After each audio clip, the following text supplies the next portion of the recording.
Good morning बच्चों। Error में चलिए एक नंबर क्वेश्चन करते हैं। देखते हैं क्वेश्चन क्या कह रहा है।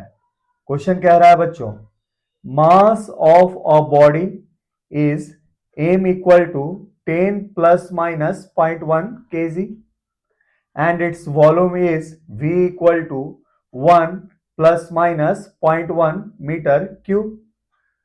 तब ऐसी स्थिति में क्या निकालना है बच्चों? Find value of density with error. चलिए बच्चों, क्वेश्चन को हम कैसे करेंगे ये देखें हम।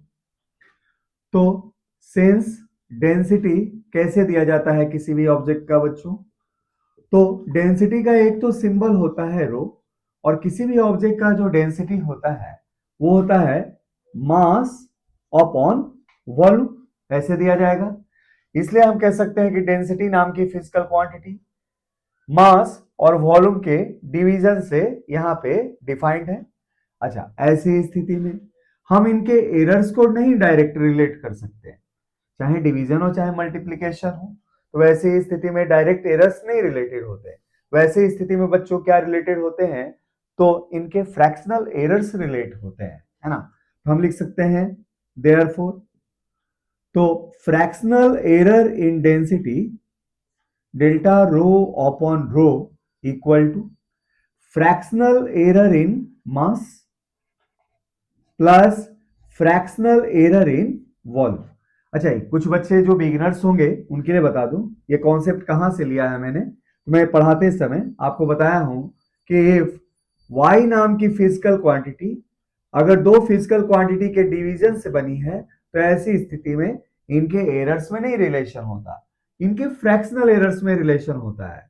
तो fractional error in y equal to delta y upon y equal to क्या होगा? तो fractional error in A plus fractional error in B, है ना।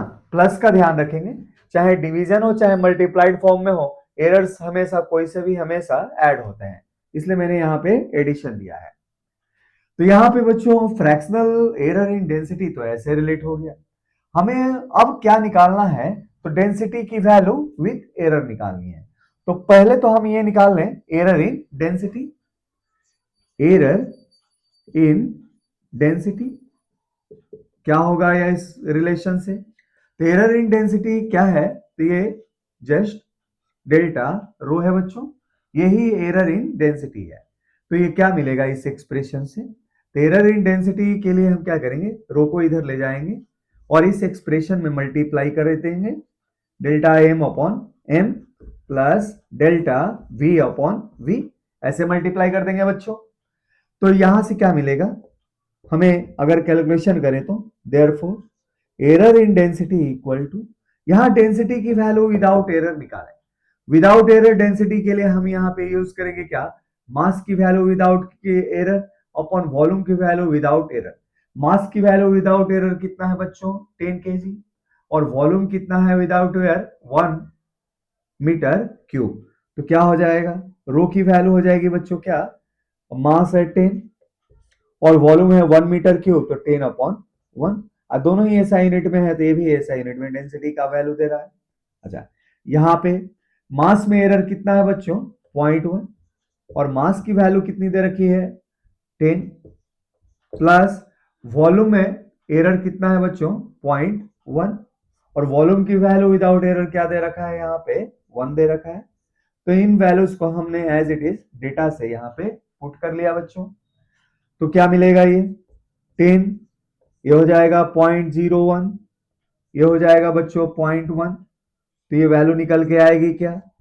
10 इंटू 0.1 इंटू 1, ये होगा। अच्छा, 10 से मल्टीप्लाई होगा तो ये वैल्यू हो जाएगी बच्चों 1.1। इसका अर्थ ये है कि इस मास की इस ऑब्जेक्ट के डेंसिटी में जो एरर है वो कितने अमाउंट का है? 1.1 kg पर मीटर क्यूब। अच्छा, एरर आ गया, तो therefore value of density with error क्या हो जाएगा? तो value of density with error के लिए हम क्या करेंगे? डेंसिटी की वैल्यू विदाउट एरर ले लेंगे जो है 10, अब प्लस माइनस कितने का एरर हमने कैलकुलेट किया है? 1.1। तो हमने रख दिया क्या 10 प्लस 1.1 और यूनिट आप ऐड कर सकते हैं केजी पर मीटर क्यूब। इस तरीके से डेंसिटी की वैल्यू विथ एरर हम ये कैलकुलेट करेंगे। तो चलिए बच्चों एरर में और हम क्वेश्चन करते हैं।